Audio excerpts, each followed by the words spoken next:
சரித்திர சவாலின் நாள் 9ல் ஜாலியாக 2 பேரும் வெயிட்டை தூக்கிட்டு ரேஸ் கோர்ஸுக்கு வந்துட்டோம். ஒர்க் அவுட்டுக்கு முன்னாடி பண்ணுற வழக்கமான வார்ம் அப்பை பண்ணிவிட்டு காலை நல்லா முன்னாடி பின்னாடி ஆட்டினதில் நல்ல வேலை டைட்டாக போட்டனால என் ஷூ பறக்கலை.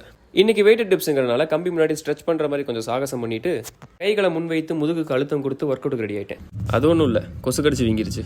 ஷோல்டர் அண்ட் செஸ்ட்டை கொஞ்சம் லூஸ் பண்ணலான்னு நார்மல் புஷ்அப் பண்ணிட்டு இருக்கும்போது திடீர்னு பக்தி முத்தி போய் அது ஹிந்து புஷ்அப்பாக மாறிடுச்சு. பந்தய சாலையில் ஒரு பரவச நிலை.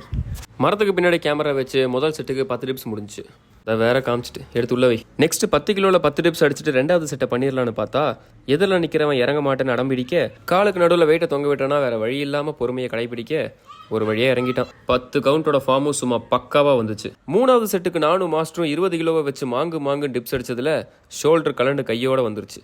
அதுக்கப்புறம் சில பல ஒர்க் அவுட்ஸ் பண்ணிட்டு கிளம்பி போயிட்டோம். வீட்டுக்கு வந்ததும் ஃபார்ம் செக் பண்ண, சட்டையை கழட்டிட்டு சரித்திர சவாலுக்கு செதுக்கப்படுற உடம்ப கொஞ்சம் சுற்றி பார்த்துட்டு ஃப்ரெஷ் ஆகிட்டு முன்னாடி இருக்கிற முடிய கண்ணாடியை பார்த்து கரெக்ட் பண்ணிட்டேன்.